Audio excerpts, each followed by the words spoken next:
কারণ আমার আল্লাহ বলেছে বান্দারে নারীদেরকে পায়ের মাটি দিয়ে সৃষ্টি করি নাই, নারীদেরকে হাতের মাটি দিয়ে সৃষ্টি করি নাই, নারীদেরকে মাথার মাটি দিয়ে সৃষ্টি করি না। কারণ আমি আল্লাহ জানি আমি যদি নারীকে পায়ের মাটি দিয়ে তৈরি করতাম নারীরা পুরুষের পায়ের তলায় থাকতো, আমি যদি নারীকে হাতের মাটি দিয়ে তৈরি করতাম নারীরা পুরুষের হাতের মুষ্টের মধ্যে থাকতো, আমি যদি নারীকে পুরুষের মাথার মাটি দিয়ে তৈরি করতাম নারীরা পুরুষের মাথার উপরে উঠে নাচতো। কিন্তু আমি আল্লাহ পায়ের মাটি দিয়ে তৈরি করি নাই, হাতের মাটি দিয়ে তৈরি করি নাই, মাথার মাটি দিয়ে তৈরি করি নাই, আমি পুরুষের বুকস্থলের বাম পাজরের মাটি দিয়ে নারীকে তৈরি করেছি। এই জন্য নারীর স্থান পায়ের তলে নয়, হাতের মুষ্টিতে নয়, মাথার উপরে নয়। আল্লাহ বলে প্রত্যেকটা স্বামীর কাছে প্রত্যেকটা স্ত্রীর জায়গা হলো বুকস্থলে, হৃদয় মাঝে। জোরে বলেন সুবহানাল্লাহ। নারীরা গোলাম নয়, এই নারীদের যদি গোলাম মনে করেন তাহলে এটা হলো শরীয়ত বিরোধী কথা। জোরে বলেন নাউজুবিল্লাহ। হে বেরাদার, এই নারীদের সম্মান আমার দয়ার নবী মায়ার নবী সাল্লাল্লাহু তাআলা আলাইহি ওয়াসাল্লাম বাড়ায় দিয়েছে। অতএব নারীদের সম্মান দিয়ে কথা বলবেন। দেখবেন আপনি নারীর যদি প্রশংসা করেন ওই নারী কিন্তু খুশি হয়ে যাবে। স্ত্রীর প্রশংসা করেন, এটা আমার নবী বলেছেন। কেমন প্রশংসা করবেন? নারীর পোশাক পরেছে, আপনি বলেন বিবিরে তোমার কাপড়টা সুন্দর লাগছে, স্ত্রীকে বলেন বিবিরে আজকে তোমাকে অতি সুন্দর লাগছে, স্ত্রীকে বলেন বিবিরে আজকে তুমি যে রান্নাটা করেছো রান্নাটা বেশ ভালো হয়েছে, স্ত্রীকে বলেন আজকে যে তুমি আমার পোশাকটা পরিষ্কার করে দিয়েছো ওই পোশাকটা খুব সুন্দর পরিষ্কার হয়েছে। বিবিদের যদি নাম করেন গো ওই বিবিরা খুশি হয়ে যায়। কারণ এই মায়েরা আমার বোনেরা কোন জগতের টাকা পয়সা ধন দৌলত নিয়ে পাগল নয়, এ মায়েরা শুধুমাত্র স্বামীর ভালোবাসার জন্য পাগল। জোরে বলেন সুবহানাল্লাহ। অতএব আজকে গিয়েই বাড়িতে কিন্তু টেরাই করিয়েন না। এখন যদি মনে করেন মৌলবি বলল স্ত্রী প্রশংসা করতে আজকে বাড়িতে যাব আর প্রশংসা আমি শুরু করে দেব, আজকে টেরাই করিয়েন না, না হলে কপালে কষ্ট আছে। কেমন যে একজন যুবক বুঝলেন জালসা শুনেছে আর মৌলবি বলেছে স্ত্রী খাবারের প্রশংসা করবে, অমনি বাবা বাড়িতে গেছে, বাড়িতে যাওয়ার পরে রাত্রে খেতে বসেছে, স্ত্রী খেতে দিয়েছে, এবার যখন খেতে বসেছে বলছে বিবিরে আজকে গোস্ত রান্নাটা খুব সুন্দর হয়েছে। চুপ করে বিবি মুখ কান গাঢ়া করে বসে আছে। এখন যুবক বলছে যে হ্যাঁ রে মৌলবি তো বললো যে স্ত্রীর প্রশংসা করলে স্ত্রী খুশি হয়, তো মনটা ভারী করে বসে আছিস কেন? তো স্ত্রী বলছে মনটা ভারী হবে না, 7 বছর সংসার করছি একদিনও নাম করনি আমার তরকারির, অতএব আজকে যেই পাশের বাড়ির ভাবি সবজিটা দিয়ে গেছে অমনি বলছো যে ভালো লেগেছে। আমি তো জানি তোমার অভ্যাস কেমন, তা আগে চেক করবেন যে আসলে সবজিটা কোথা থেকে এসেছে, বাড়ির লোকের রান্না না পাশের বাড়ির কেউ দিয়ে গেছে। এখনই টেরাই করিয়েন না, আস্তে আস্তে অভ্যাস করুন, দেখবেন বিবির ভালোবাসা পাবেন। লক্ষ্মী ভান্ডারের টাকা পেয়েছে বলে চোখ দেখাবে না। বাবজি ভাইরা আমার মায়েরা, ওই স্ত্রীর সম্মান আমার আল্লাহ তাবারাক তাআলা রাসূল সাল্লাল্লাহু তাআলা আলাইহি ওয়াসাল্লাম দিয়েছে। হে মা বোনেরা, তোমাদের একটা কথা বলে যায়, শুনে নাও শুনে নাও।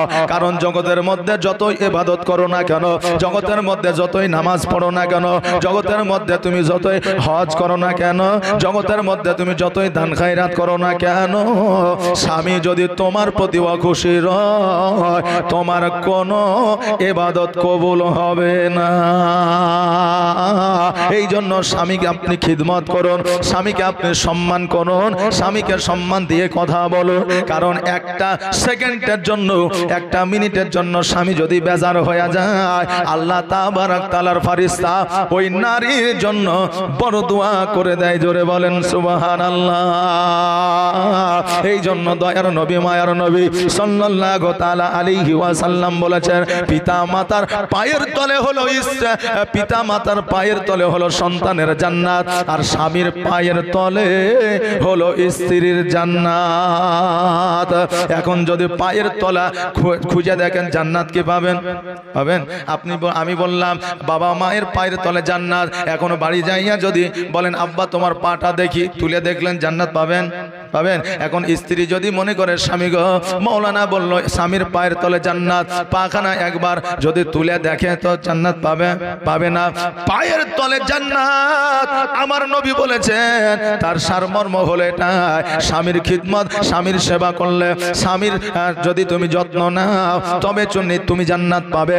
এই জন্য বলেছে স্বামীর পায়ের তলে জান্নাত। মা বাবার খিদমত, মা বাবাকে দেখাশোনা, মা বাবার ইজ্জত সম্মান তুমি যদি করো তবেই তুমি জান্নাত পাবে। এই জন্য আমার নবী বলেছেন পিতা মাতার পদে তলে হলো সন্তানদের জান্নাত, আর স্বামীর পায়ের তলে হলো স্ত্রীর জান্নাত। একজন মহিলা যখন শুনেছে যে স্বামীর পায়ের তলে জান্নাত, জালসা বাদ দিয়ে বাড়ি চলে গেছে। যাওয়ার পরে বুঝলেন পায়ের তল ঘুরতে আরম্ভ করেছে। স্বামী বলছে হারে নামও নদাইপুরে জালসা হয়েছে, আর তুই এসে পায়ের তল ঘুরছিস, কারণটা কি? বলছে তুমি বেশি বকিও না, চুপ করে শুয়ে থাকো, না হলে খবর আছে। এখন স্বামী চিন্তা করছে যে হারে এখন বেশি কিছু যদি বলতে যাই তো অসুবিধা আছে। কেন? কারণ হলো লক্ষ্মী ভান্ডারেও তুই মালিক, স্বাস্থ্য সাথীতেও তুই মালিক, রেশন কার্ডেও তুই মালিক, আর আজকে এই ভারতের যে রাজ্য সরকার আছে সেও একজন নারী, ও হচ্ছে আজকে এই পশ্চিমবঙ্গ চালাচ্ছে। অতএব তোদের যখন সব কিছু, তো আমি আর কি বলতে যাবো, তোর যা মন যায় তাই কর। এবার বুঝলেন হাফ মাজা পর্যন্ত খুঁড়ে লিয়ে চুপ করে বসে আছে, মানে এলে গেছে। স্বামী বলছে রহিমের মা বল না কেন খুঁড়ছিস আমার পায়ের তলটা? রহিমের মা বলছে যে আর বলিয়েন না, মৌলভী সাহেব বলল যে স্বামীর পায়ের তলে জান্নাত, তাই আমি খুঁড়ে দেখছি যে আজ জান্নাত যতক্ষণ না দেখবো ততক্ষণ পর্যন্ত আমি এই খুঁড়া বন্ধ করব না। এখন স্বামী বলছে যে শোন, খুঁড়ে কি আর জান্নাত পাবি? আমার পা খান আমার হাত খানা একটু টিপে দে তো জান্নাত পাবি। বিবি বলছে ওইরকম জান্নাতের দরকার নাই, জি ওইরকম জান্নাত নিবে না, খুঁড়ে কষ্ট করে নিবে, কিন্তু স্বামীর সেবা করে নিবে না। হে মা বোনেরা শুনে না, স্বামী সারাদিন কাজকর্ম করে যদি বিছানায় শুয়ে যায়, যদি নিদ্রা ভাবে, যদি আপনার একটু নাক ডেকে ঘুমায়, যদি একটু আপনার গভীর ভাবে আপনার ঘুমায়, ওই স্বামীর মাথাটা যদি একটু টিপে দেয়, আমার আল্লাহ তাবারক তাআলা বলে ওই বিবির জন্য আমি আল্লাহ জান্নাত প্রযোজ্য করে দিই। ও মা বোনেরা, আজকে আমার আল্লাহ পাক রব্বুল আলামিন বলেছেন জগতের মধ্যে কারো দোয়া আমি কবুল করব কি করব না সেটা আমি আল্লাহ জানি, কিন্তু কোন দুঃখিনী নারী আপনার ছিঁড়া আঁচলখানা তুলিয়া যদি আমি আল্লাহ আমার দরবারে দোয়া করে দেয়, আমি আল্লাহ ওই মায়ের দোয়াকে দ্রুত কবুল করে নি। জোরে বলেন সুবহানাল্লাহ।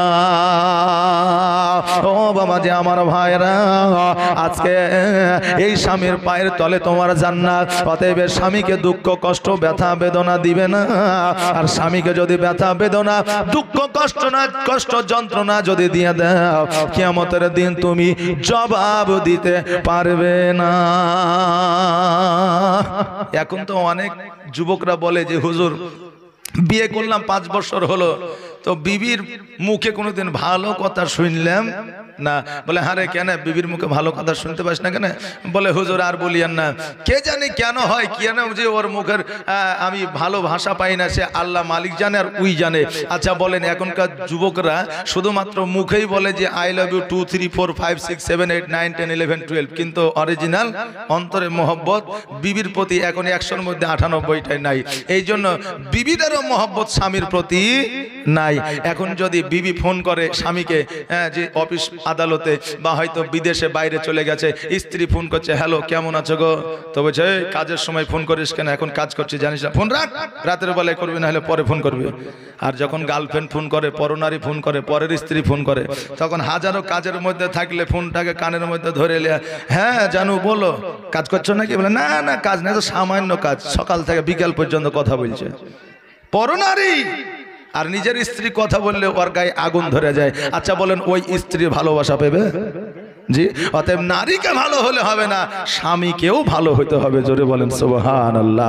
বাবা যে ভাইরা, কেমন নারী হলে আর কেমন আপনার পুরুষ হলে, কেমন স্বামী হলে, কেমন স্ত্রী হলে জগতের মধ্যে আমার আল্লাহ তাবারক তাআলা আপনার সংসারে রহমত বর্ষিত করবে, আপনার সংসারে বরকত দিবে।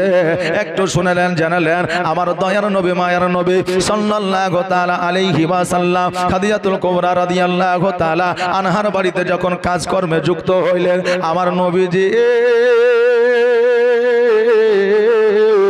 ছাগল চড়াইতে গেলেন।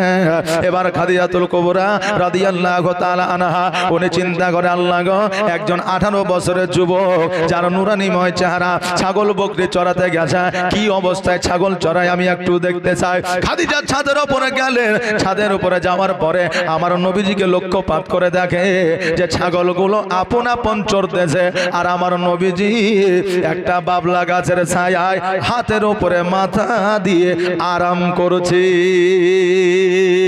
খাদিজা চিন্তা করে, আল্লাহ গো, এতগুলো ছাগল 4টা রাখালে 5টা রাখালে একত্রিত করে রাখতে পারে না, ছাগলগুলোকে ধরতে পারে না, ছাগলগুলোর পেছনে পেছনে ছুটে বেড়ায়, কিন্তু একটা মাত্র রাখাল যে হাতের উপরে মাথা দিয়ে আরাম করেছে, ছাগলগুলো ডিস্টার্ব করে না, বিরক্ত করে না। অতএব আল্লাহ এই জগতের সাধারণ সন্তান হতে পারে না, এই সন্তানটা অলৌকিক সন্তান আছে। এবার খাদিজা ওই জায়গায় দাঁড়িয়ে দাঁড়িয়ে দেখছে, হঠাৎ করে যেন একটা সাপ আমার দয়ার নবীর মাথার উপরে ফনা তুলে দাঁড়িয়েছে। এবার খাদিজা ডাক দেয়, ওরে সৈন্যরা, আর দেরি করিও না, দেরি করিও না, জলদি করে তোমরা লাঠি বল্লম তীর নিয়ে ছোট। ওই দেখো মোহাম্মদ যে আজকে আমার বাড়িতে কাজে নিযুক্ত হইল, তাকে সাপে দংশন করে নিবে, অতএব জলদি করে যাও আর ওই সাপটাকে তোমরা মেরে আসো। সৈন্যরা ছুটতে ছুটতে আমার নবীর কাছে পৌঁছালেন। এবার নবীর কাছে যাইয়া দেখে ওই জায়গায় সাপও নাই, ভাল্লুকও নাই, বাঘও নাই, কিছুই দেখা যায় না। নবী আমার বললেন, ও সৈন্যরা, আজকে তোমরা লাঠি নিয়ে এই জায়গায় হাজির হয়েছ, তোমাদের মুখটা দেখে মনে হয় তোমরা রাগান্বিত হয়েছ, কারণটা কি, ব্যাপারটা কি বলো? সৈন্যরা বলল, মুহাম্মদ, আজকে তোমার মাথার উপরে নাকি সাপ দেখা গেল, আমাদের বাদশাহিনী, আমাদের রানী, আমাদের যেই মালিক খাদিজা সেই আমাদের পাঠিয়েছে। নবী আমার বললেন, এখানে কি তোমরা সাপ দেখতে পেয়েছো? বলে না। বলে, যখন সাপ দেখতে পাওনি, যাও যাও তোমরা রাজ দরবারের দিকে ফিরে যাও, তোমরা সাপ দেখতে পাবে না। নবী আমার ছাগলগুলো চড়াইয়া যখন খাদিজার বাড়িতে নিয়ে গেলেন, এবার খাদিজাতুল কুবরা রাদিয়াল্লাহু তাআলা আনহা ছাগলগুলোকে দেখলেন, আর আমার নবীকে বললেন, মুহাম্মদ, আজকে এতগুলো রাখাল আমি পুষেছি, কিন্তু কোনোদিন ছাগলের পেট পূরণ হয় নাই, কিন্তু আজকে তুমি যখন ছাগল বনে জঙ্গলে মাঠে নিয়ে গেছিলে, আজকে ছাগলগুলোর পরিপূর্ণভাবে পেট পূরণ হয়েছে। জোরে বলেন সুবহানাল্লাহ। ও মুহাম্মদ, আজকে তুমি বড় অলৌকিক সন্তান, অতএব যুবকরে, আজকে তোমার মধ্যে যে অলৌকিক দৃশ্য দেখা যায় আমি খাদিজা আজও পর্যন্ত দেখি নাই। অতএব মুহাম্মদ, আজকে থেকে তোমাকে ছাগল চড়াতে হবে না, আজকে থেকে তোমাকে মাঠে যেতে হবে না, আজকে থেকে তোমাকে দৌড়াদৌড়ি করতে হবে না, আজকে থেকে আমি খাদিজা আমার সেনাপতি তোমাকে বানায়া দিলাম। নবী আমার বললেন, খাদিজা গো, ওই আমাদের রানী। তখন কিন্তু নবীর সঙ্গে খাদিজার বিবাহ হয় নাই। নবী আমার বললেন, রানী গো, আজকে আপনার সেনাপতি আছে, আমি যদি সেনাপতি হয়ে যাই ওই সেনাপতি রাগ করবে, অতএব ওই সেনাপতিকে সরাইয়া আমাকে সেনাপতি রাখিয়েন না। আর আজকে বর্তমানে যদি কাউকে একটু ডেভেলপ করা হয়, যদি এক ইমামকে সরাইয়া অপর ইমামকে যদি ঢুকানো হয়, ওই একবারও খোঁজ নিবে না যে আগের ইমাম কে ছিল, ব্যাপারটা কি, বিষয়টা কি, কেন চলে গেছে, খবর নিবে না, আমার হলেই হবে, এইরকম চিন্তা ভাবনা নিয়ে চলে। বর্তমানে যারা মুড়ল মাতাব্বর আছে, বর্তমানে যারা দেশ চালাচ্ছে, বর্তমানে যারা সমাজ চালাচ্ছে, বর্তমানে যারা বিচার আচার করছে, এখন 100-র মধ্যে 98টার মধ্যে দুর্বলতা তৈরি হয়েছে। টাকা পয়সা তো দূরের কথা, বিচার বসালে একটা বিড়ি দিলেই তার পক্ষ নিয়ে নেয়।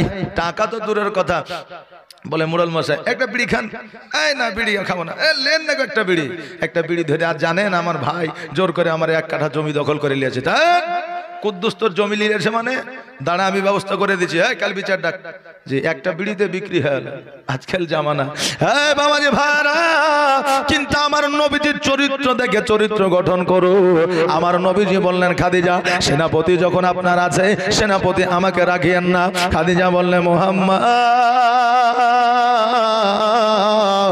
ও যুবক শোনো রে, আজকে আমার সেনাপতি আছে তো কি হয়েছে, তোমাকেও আমি সেনাপতি রাখবো, ওই সেনাপতিকেও যত বেতন দিব তোমাকেও তত বেতন দিব, ওই সেনাপতিকেও কাজ করাবো তোমাকেও কাজ করাবো।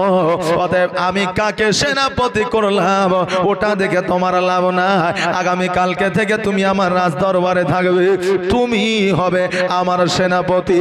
জোরে বলুন সুবহানাল্লাহ। নবী আমার বাড়িতে গেলেন, ওনার চাচা আমিরে হামজাকে জানালেন, চাচা গো আজকে আমি রাখাল ছিলাম, আজকে আমি ছাগল বকরি চড়াচ্ছিলাম, কালকে থেকে খাদিজার রাজ দরবারে আমি সেনাপতি হয়ে যাব। ওগো চাচা, আজকে যদি আমার মা বেঁচে থাকতো, আজকে যদি আমার বাবা বেঁচে থাকতো, চাচা গো আমার আব্বা মা না জানি কত খুশি হইতো। আরে বাবারা মায়েরা, জগতের মধ্যে যারা ইতিম হয়ে যায়, জগতের মধ্যে যাদের মা থাকে না বাপ থাকে না, জগতের মধ্যে যাদের বাপ থাকে না মা থাকে না, তাদের মাথার উপরে ছায়া থাকে না, তারা জগতের মধ্যে কত কষ্ট করে চলাফেরা করে, এটা একমাত্র ইতিমই জানে, আর দ্বিতীয় কেউ জানে না।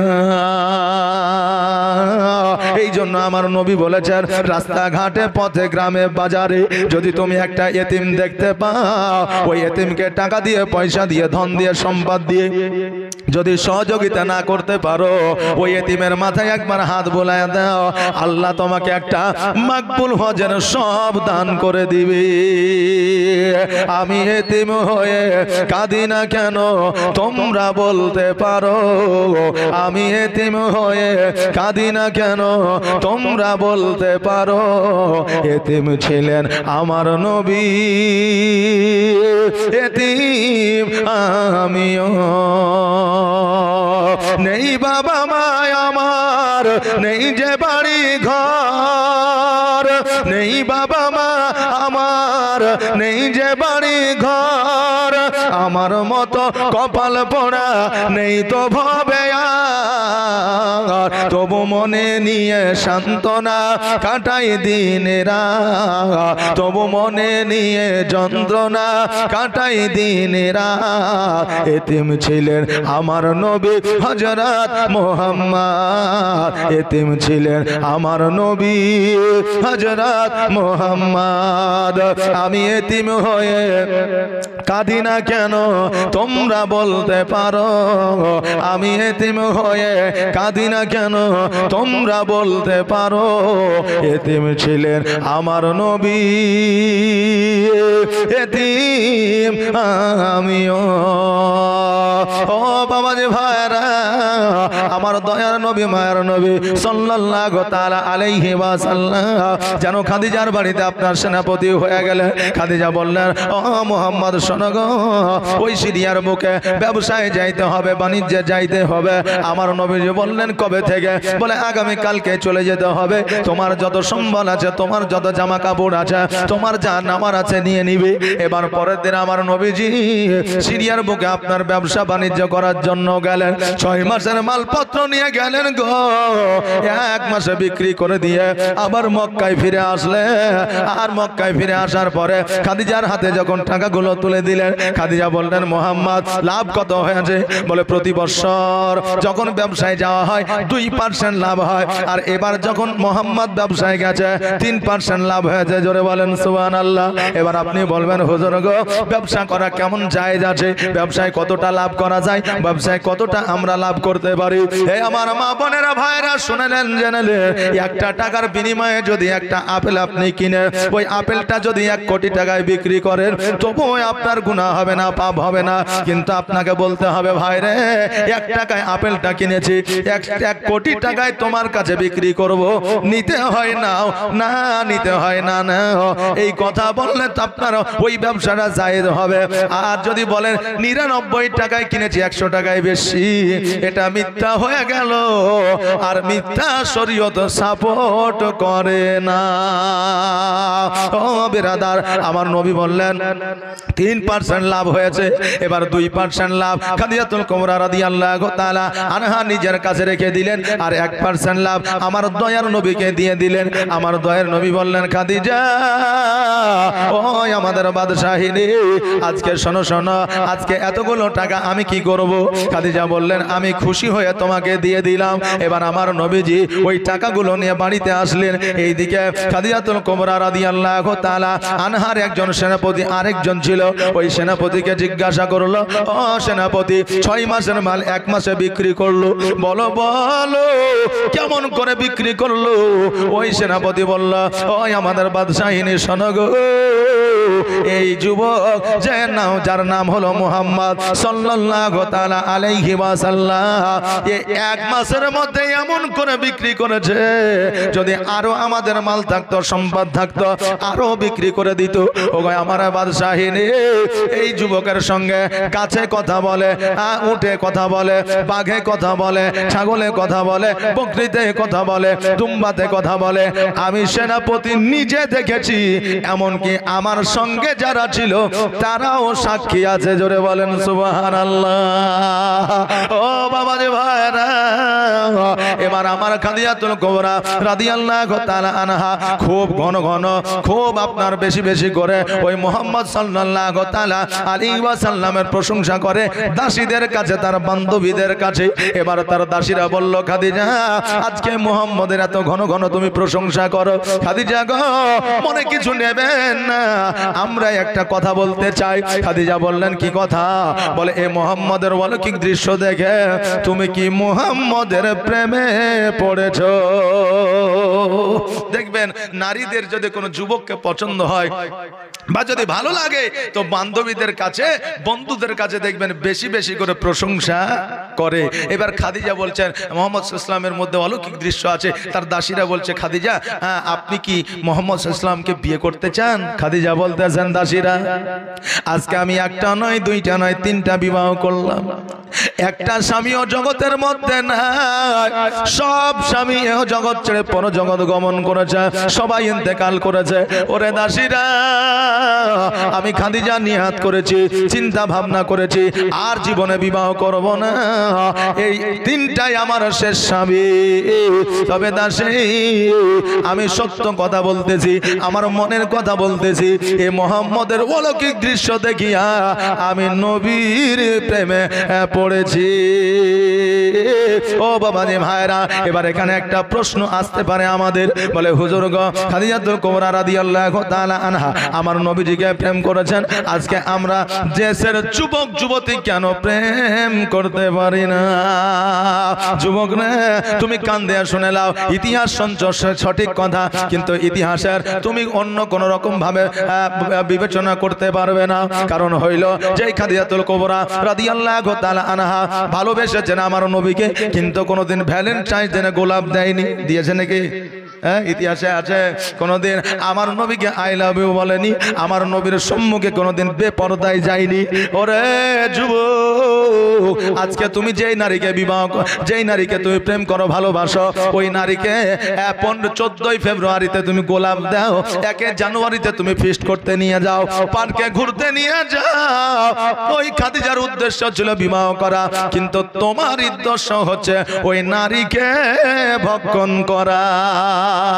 অতএব তোমার মধ্যে ওনাদের মধ্যে পার্থক্য আছে, অতএব সাবধান হয়ে যাও। ওই নারী তোমরাও সাবধান হয়ে যাও, কারণ আমার ফারিস্তা, আল্লাহর ফারিস্তারা বলেছে, নারীরা যতক্ষণ পর্যন্ত পর্দার মধ্যে না আসবে ততক্ষণ পর্যন্ত আল্লাহর ফারিস্তারা ওই নারীর প্রতি লানত বর্ষাতে থাকে। জোরে বলেন সুবহানাল্লাহ। বাবাজি ভাইরা, আমার খাদিজা বললেন, শোনো রে, আমি তো মুহাম্মদকে বিবাহ করতে চাই, কিন্তু মুহাম্মদের বয়স হলো 25 আর আমার বয়স হলো 40, আমার তো 3 বার বিবাহ হয়েছে, নবী কি আমাকে বিবাহ করবে? দাসীরা বলল, কেন করবে না? কারণ তোমার জমি আছে, জায়গা আছে, বাড়ি আছে, গাড়ি আছে, তোমার তোমার উট আছে, তুম্বা আছে, ছাগল আছে, বকরি আছে, এত সম্পদ আছে, আর মোহাম্মদ এতিম, তার আব্বা নাই, তার মা নাই, যত সম্পদ ছিল সব ফকির মিসকিনদের মধ্যে বিলি বন্টন করে দিয়েছে। অতএব ওই মোহাম্মদকে বললে বিবাহ অবশ্যই করবে। আমাদেরকে একবার অর্ডার দেন, আদেশ দেন, আমরা এই প্রস্তাব নবীর কাছে নিয়ে যাব। খাদিজা বললেন, শোনো রে, চুপি চুপি প্রস্তাবটা নিয়ে যাবে। নবী যদি রাজি হয় ভালো কথা, যদি রাজি না হয় কাউকে বলার দরকার না। আমার খাদিজাতুল কুবরা রাদিয়াল্লাহু তাআলা আনহার দাসী আমার নবীর কাছে গেলেন। যাওয়ার পরে বললেন, মোহাম্মদ, আজকে খাদিজা তোমাকে বিবাহ করতে চায়, তুমি কি খাদিজাকে বিবাহ করবে? আমার নবীজি উত্তরে বললেন, শোনো রে, আজকে আমার চাচা আছে, আজকে আমার অভিভাবক আছে, অতএব আমার চাচারা যদি রাজি হয় আমিও নবী রাজি। এবার বাবাজি ভাইরা, খাদিজাতুল কুবরা রাদিয়াল্লাহু তাআলা আনহাকে গিয়ে বললেন, ওই আমাদের বাদশাহিরি মোহাম্মদ রাজি, কিন্তু তার চাচাদের পরামর্শ নিতে হবে। এবার আমির হামজাকে ডাকা হলো। আমির হামজাকে বললে, ও চাচা গো, আপনার ভাতিজা মোহাম্মদকে বিবাহ করতে চাই, আপনি কি বিবাহ দিতে রাজি? এবার চাচা আমির হামজা বললেন, আমি তো রাজি, কিন্তু আমার বেটা মোহাম্মদের একবার পরামর্শর দরকার আছে।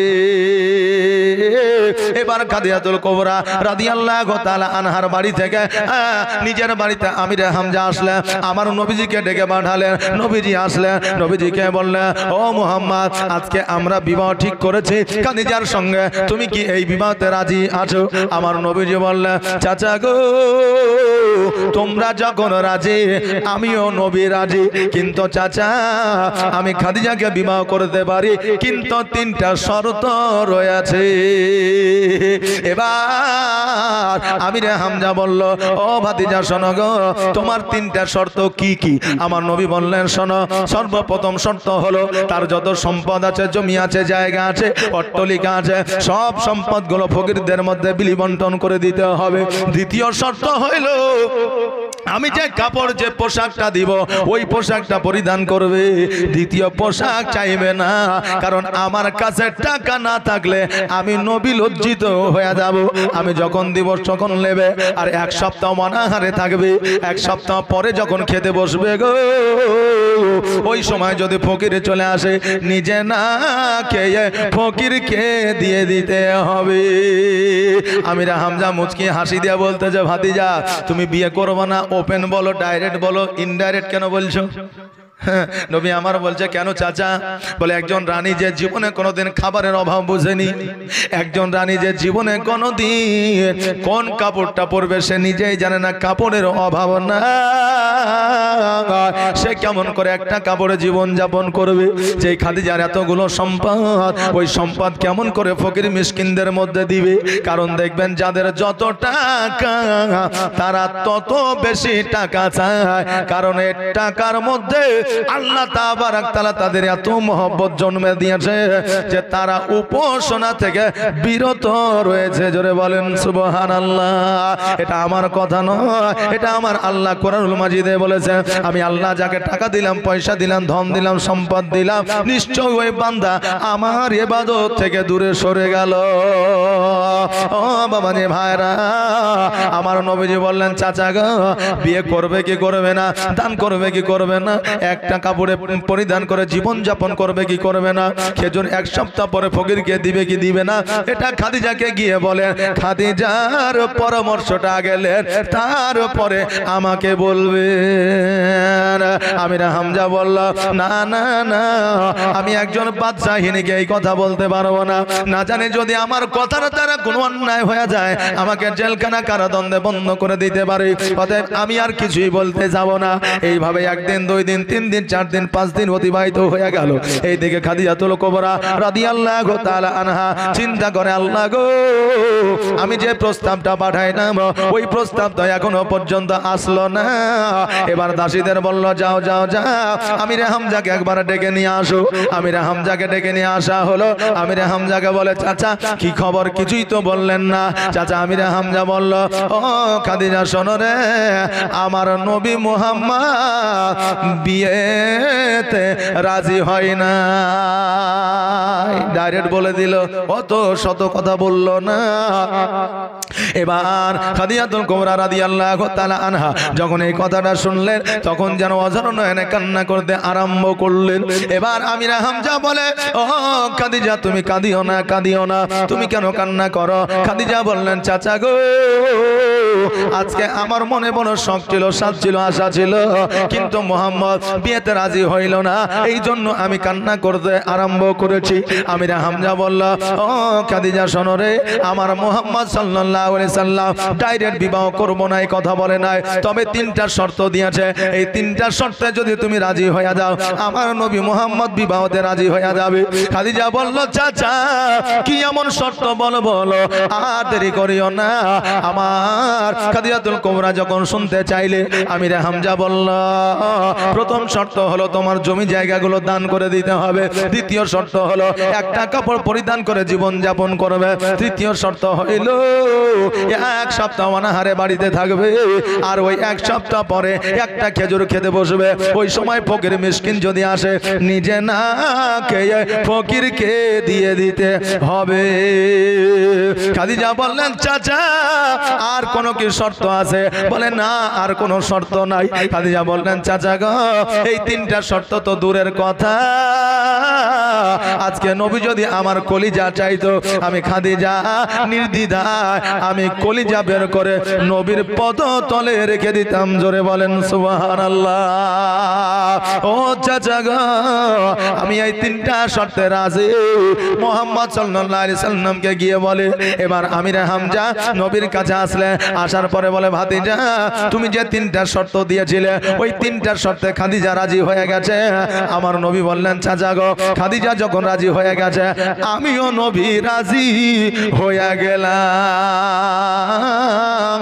আমার নবী পাক সাল্লাল্লাহু তাআলা আলাইহি ওয়াসাল্লাম 25 বছর বয়সে আমার খাদিজাকে বিবাহ করেছিলেন, আর ওই খাদিজার বয়স ছিল 40 বছর বয়স। ওরে আমার মুসলমান ভাইরা, আমার নবী যখন বিবাহ করেছিলেন একটা নয়, দুইটা নয়, তিনটা নয়, চারটা নয়, পাঁচটা নয়, সাতটা নয়, সেই আমলে আমার নবীজি 70টা উট ওই খাদিজাকে মোহরানা দিয়েছিলেন। জোরে বলেন সুবহানাল্লাহ। এখন বর্তমানে আমরা মোহরানা আমাদের মা বোনদের 1001 টাকা, 5001 টাকা ছাড়া আর বেশি দিতে পারি না, কিন্তু এই মোহরানাটা হলো আমাদের জন্য হালাল, আর পণটা আমাদের জন্য হারাম। আমরা এমনই মুসলমান রে বাবা, যেটা হালাল সেটাই কম, আর যেটা হারাম সেটাই 4 লাখ থেকে 5 লাখ। মোহরানা হচ্ছে আমাদের জন্য প্রযোজ্য, আর পয়লা হলো আমাদের জন্য হারাম। অতএব ওটাই আমাদের বেশি চাহিদা, আগে লেনদেনটা হয়ে যাক তারপরে মোহরানাটা হবে। আরে আগে তো হালালটা হওয়ার কথা ছিল, আগে তুমি হারামটা করছো। আচ্ছা বলো, ওই সন্তানের বিবাহ হয়ে তুমি কেমন করে আশা করতে চাও যে ওই সন্তানের পেটে থেকে একটা ভালো পবিত্র মুমিন সন্তান হবে? আশা করা যাবে? যাবে না। বাপজি ভাইরা, আমার মায়েরা, এখন আগে যখন ছেলেরা স্কুলে, কলেজে, তারপরে মাদ্রাসায় যখন পড়াশোনা করত, তারা নকল কম বুঝতে, নকল বুঝেন তো, মাধ্যমিক গেল, এইচএস গেল না, যারা টুকলি করে ওটাকে নকল বলা হয়, এটা আমরা সবাই জানি। তো যখন ওই টুকলি করা হয়তো কেউ জানতো না, আবার যদি কেউ জানতো তো ওটাকে নিয়ে এসে আবার বইয়ের পাতার তলে ঢুকিয়ে রাখতো, নাকি বলে, ফেলে কোথাও দিত না। এই জন্য তখনকার ছাত্ররা, তখনকার স্টুডেন্টরা এখনো পর্যন্ত চাকরি না পেলেও ভালো জায়গাতে আছে। আর এখন বর্তমানে বুঝলেন, টুকলি করতে চায় আরবি হোক, আরবি সাহিত্যই হোক, আর বাংলাই হোক, ইতিহাসই হোক, আর ইংরেজি হোক, টুকলি যেমনই হয়ে গেল। আর রাস্তা দিয়ে বাইর হয়ে আপনার যত আপনার কাগজ পেপার পত্রগুলো আছে সব গাড়িতে উড়াইছে আর চলে গেছে। আচ্ছা, আজকে যদি এই ছাত্ররা যারা শিক্ষার্থী তারা যদি এইভাবে রাস্তার মাঝে শিক্ষাকে ছড়িয়ে দেয়, তাহলে ভবিষ্যৎ কি তার উজ্জ্বল হতে পারে? হবে? হবে না। অতএব হুঁশিয়ার, সাবধান। যেমন তুমি কর্ম করবা তেমন তুমি ফল পাবা। বাবা যে ভাইরা, হালালটা আমাদের জন্য প্রযোজ্য, কিন্তু আমরা হালালটা না করে হারামটা আগে করি। এখন তো অনেক জায়গায় বুঝলেন, মেয়ের বাপের কাছ থেকে টাকা নিয়ে ওটাই মোহরানা করে দিয়েছে। বলো কেমন করে? যে এক কাজ করেন, লেনদেন কত হয়েছে? বলে 4 লাখ। কি বলে? এখন খাট, এখন সোনা, এখন মোটরসাইকেল, এখন 4 চাকা, এই করতে করতে 4 লাখ হয়ে গেছে। মোহরানা বলে 5001 টাকা, তাও আবার বাকি। 5001 টাকা, তাও আবার বাকি। তো এবার মেয়ের বাপ চিন্তা করছে, আহারে 6 মাস সংসার করার পরে যদি সংসার ভাঙা যায় তো 4 লাখ টাকা তো আর ঘুরিয়ে পাবো না, আমি তো এমনিতে গরিব মানুষ। তো রেজিস্টার এক কাজ করেন, আপনি ওখানে একটু লেখে রাখেন যে এতটা এতটা আমি মাল দিলাম। তখন ছেলের বাপ উঠাবে যে হ্যাঁ, ওই খাতাতে ওইরকম ভাবে না উঠিয়ে আপনি এক কাজ করেন, মোহরানাই করে দেন 4,05,001 টাকা, মানে 5,001 টাকা মোহরানা, 4 লাখ টাকা নিয়েছে, 4,05,001 টাকা মোহরানাতে উঠিয়ে দেয়। মানে ওই সাদা খাতাটাই উঠাইতে বিহাইয়ের লজ্জা লাগছে, যে যখনই খাতা গান দেখবে এত কিছু লিয়েছে দেখা যাবে, বলে টাকাটা অঙ্ক করে হিসাব করে মোহরানায় উঠিয়ে দেন। হ্যাঁ, আর এখন যদি মেয়ের বাপ বলছে যে ওখানে উঠিয়ে দিলে কি লাভ হবে? বলে হ্যাঁ, এখন যদি তালাক হয়ে যায় তাহলে আমাকে ওইটা দিতেই হবে, আপনি জানেন না, ওটা দিতেই হবে, ঘুরিয়ে পাওয়া যাবে, অতএব ওটাকে মোহরানা করে দেন। এখন মেয়ের বাপও চিন্তা করছে তাই তো, যদি পাওয়া যায় তাহলে ওখানেই লিখে দেন। এবার কেমন চালাক মানুষ দেখেন, যে পণ লিয়ে ওটাকেই আবার মোহরানা করে দিলে, যে ওটাকে আবার মোহরানা করে দিলে। আচ্ছা, আমরা কোন জায়গায় আছি একটু হিসাব করেছেন? যে কোন জায়গায় বসবাস করছি? বাবা যে ভাইরা, আমার দয়ার নবী, মায়ার নবী সাল্লাল্লাহু তাআলা আলাইহি ওয়াসাল্লাম 70টা উট দিয়ে যেন বাবা আপনার মোহরানা দিয়ে বিবাহ করলেন। এবার আমার খাদিজাতুল কুবরা রাদিয়াল্লাহু তাআলা আনহা যেন আপনার বিছানার উপরে বসে আছে। আমার দয়ার নবী, মায়ার নবী সাল্লাল্লাহু তাআলা আলাইহি ওয়াসাল্লাম খাদিজার জাং মোবারক উপরে মাথা দিয়ে যেন আপনার শুয়ে আছে। খাদিজা যেন আমার নবীর মাথা মোবারক নেড়ে দেয়, আর যেন স্বামী আর স্ত্রী মধুর কথায় ব্যস্ত আছে। আমার আল্লাহ বলেছেন, বান্দারে আজকে চায়ের দোকানে ক্যারাম বোর্ডে আড্ডা না দিয়া সময় পাইলে বিবির সঙ্গে কথা বলো, কারণ চায়ের দোকানে আড্ডা দিলে, ক্যারাম বোর্ড খেললে নাকি পাওয়া যায় না, কিন্তু বিবির সাথে কথা বললে আমার আল্লাহ তাদের নেকির খাতায় নেকি লিপিবদ্ধ করে। অতএব যে বান্দারা চালাক হয় তারা এদিক ওদিকে সময় না দিয়া স্ত্রীকে সময়টা দেয়। জোরে বলেন সুবহানাল্লাহ।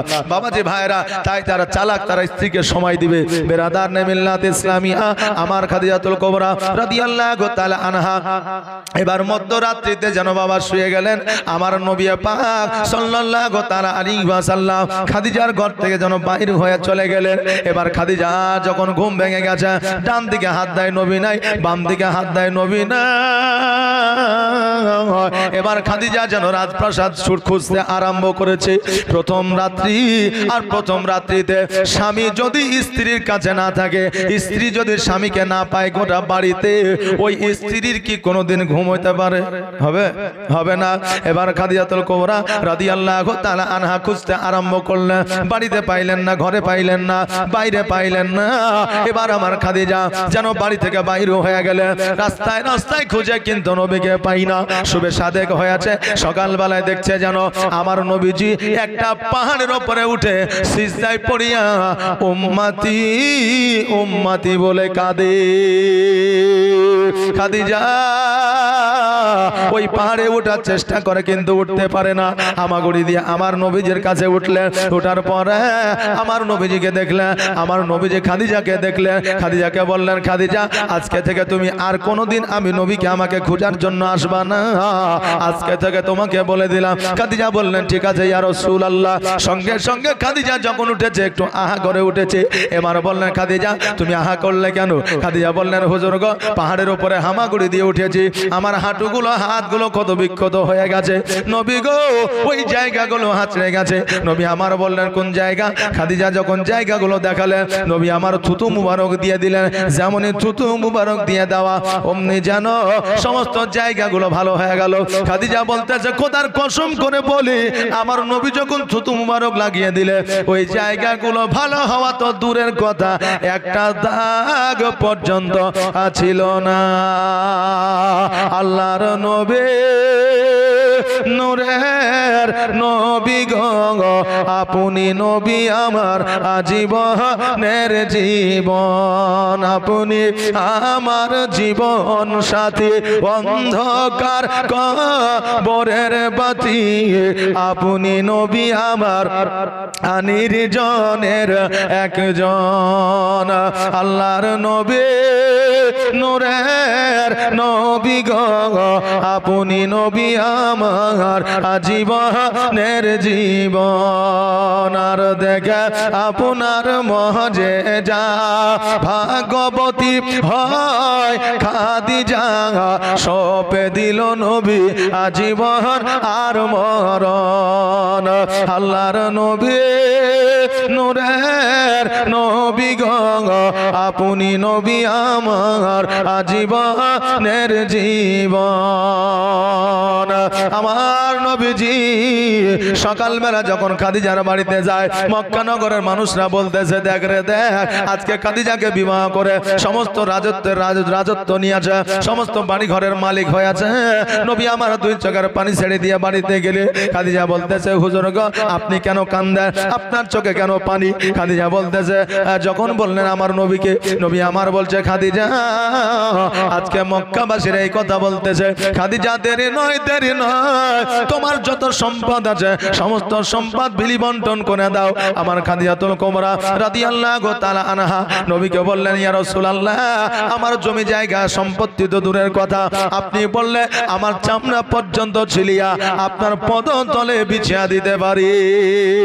আমার খাদিজাতুল কুবরা রাদিয়াল্লাহু তাআলা আনহা সমস্ত সম্পদ গরিব মিসকিন ইয়েতিমদের মধ্যে বিলি বন্টন করে দিলে, আর একটা জীর্ণ কুটিরে খেজুর গাছের ছাউনিতে বসবাস করতে আরম্ভ করলে।